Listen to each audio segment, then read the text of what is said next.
Hello, boys and girls. Mrs. Sadowski here, and I'm going to start a new Read Aloud book. Mr. Ford, Mrs. Jansen, and myself decided that Holes is one of our favorite books of the year, so we're going to start it.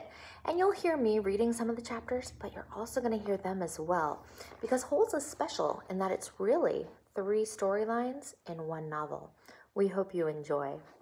Here we go. Holes, Chapter 1. There's no lake at Camp Green Lake. There was once a very large lake here, the largest lake in Texas. That was over 100 years ago. Now it's just a dry, flat wasteland. There used to be a town of Green Lake as well. The town shriveled and dried up along with the lake, and the people who lived there. During the summer, the daytime temperatures hovered around 95 degrees in the shade, if you can find any shade. There's not much shade in a big dry lake. The only trees are 2 old oaks on the eastern edge of the lake. A hammock is stretched between the 2 trees, and a log cabin stands behind that. The campers are forbidden to lie in the hammock. It belongs to the warden. The warden owns the shade. Do you know what a warden is? It's the person in charge of a prison.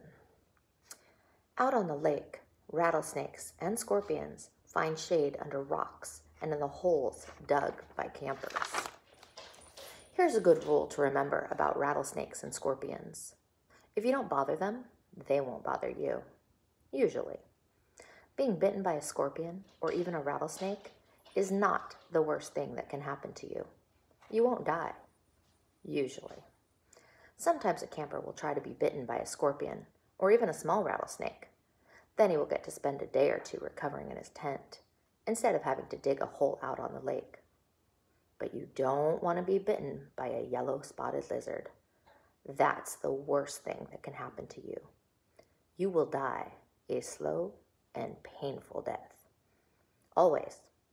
If you get bitten by a yellow spotted lizard, you might as well go into the shade of the oak trees and lie in the hammock. There's nothing anyone can do to you anymore. Sound like a pleasant place? Ooh. Chapter 2. The reader is probably asking, why would anyone go to Camp Green Lake? Most campers weren't given a choice. Camp Green Lake is a camp for bad boys. If you take a bad boy and make him dig a hole every day in the hot sun, it will turn him into a good boy. That was what some people thought. Stanley Yelnats was given a choice. The judge said, you may go to jail or you may go to Camp Green Lake. Stanley was from a poor family. He'd never been to camp before.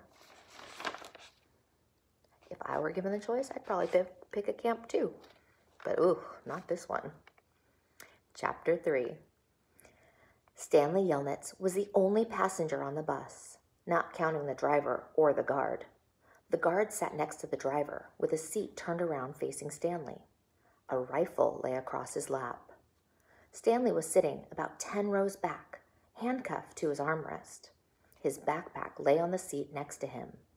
It contained his toothbrush, toothpaste, and a box of stationery his mother had given him. He'd promised to write to her at least once a week. He looked out the window, although there wasn't much to see, mostly fields of hay and cotton. He was on a long bus ride to nowhere. The bus wasn't air-conditioned, and the hot, heavy air was almost as stifling as the handcuffs. Stanley and his parents had tried to pretend that he was just going away to camp for a while, just like rich kids do. When Stanley was younger, he used to play with stuffed animals and pretend the animals were at camp. Camp Fun and Games, he called it. Sometimes he'd have them play soccer with a marble. Other times they'd run an obstacle course or go bungee jumping off a table, tied to broken rubber bands. But now Stanley tried to pretend he was going to Camp Fun and Games. Maybe he'd make some friends, he thought. At least he'd get to swim in the lake. He didn't have any friends at home. He was overweight, and the kids at his middle school often teased him about his size. Even his teachers sometimes made cruel comments without realizing it. On his last day of school, his math teacher, Mrs. Bell, taught ratios. Ratios are like fractions. As an example, she chose the heaviest kid in the class and the lightest kid in the class and had them weigh themselves. Stanley weighed 3 times as much as the other boy. Mrs. Bell wrote the ratio on the board, 3 to 1, unaware of how much embarrassment she had caused both of them. Stanley was arrested later that day. He looked at the guard, who sat slumped in his seat, and wondered if he had fallen asleep. The guard was wearing sunglasses, so Stanley couldn't see his eyes. Stanley was not a bad kid. He was innocent of the crime for which he was convicted. He'd just been in the wrong place at the wrong time. It was all because of his no-good, dirty, rotten, pig-stealing great-great-grandfather. He smiled. It was a family joke. Whenever anything went wrong, they always blamed Stanley's no-good, dirty, rotten, pig-stealing great-great-grandfather. Supposedly, he had a great-great-grandfather who'd stolen a pig from a one-legged gypsy, and she put a curse on him and all his descendants. Stanley and his parents didn't believe in curses, of course, but whenever anything went wrong, it felt good to be able to blame someone. Things went wrong a lot. They always seemed to be in the wrong place at the wrong time. He looked out the window at the vast emptiness. He watched the rise and fall of telephone wires. In his mind, he could hear his grandfather's gruff voice softly singing to him. If only the woodpecker sighs, the bark on the tree was just a little bit softer, while the wolf waits below, hungry and lonely, he cries to the moon, if only, if only. It was a song his father used to sing to him. The melody was sweet and sad, but Stanley's favorite part was when his father would howl the word moon. The bus hit a small bump, and the guard sat up, instantly alert. Stanley's father was an inventor.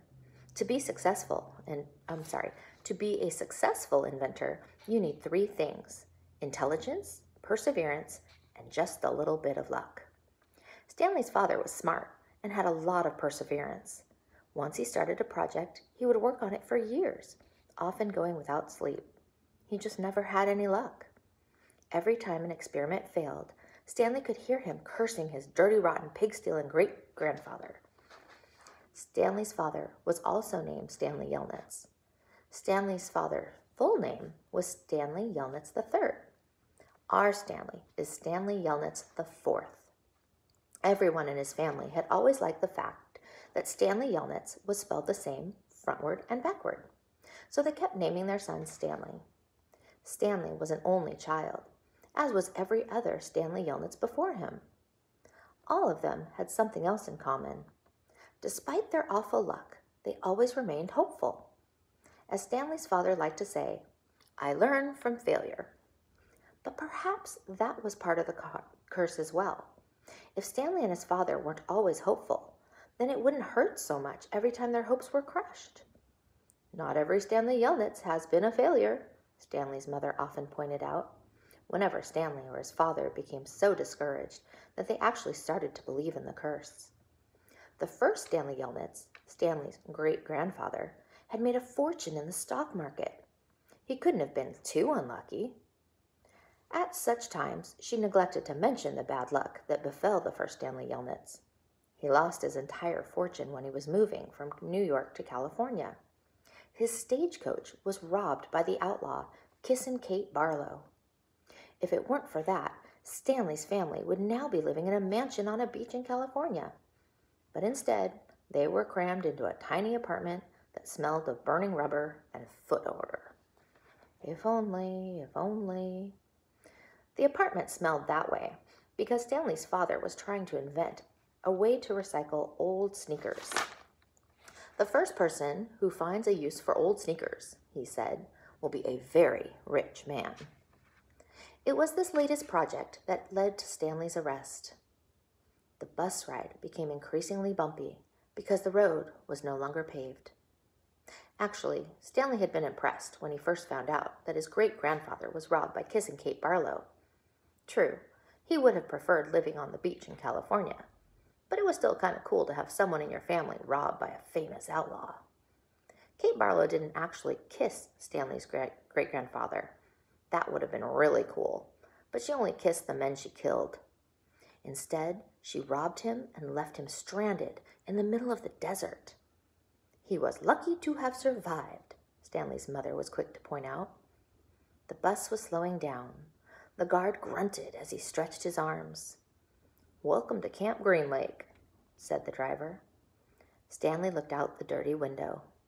He couldn't see a lake, and hardly anything was green. Sound like a camp you want to be going to? How about the Stanley guy and his family, thinking that they're cursed, but not really believing they're cursed, but yet always blaming their bad luck on it? We'll have to wait and see what happens. Stay tuned.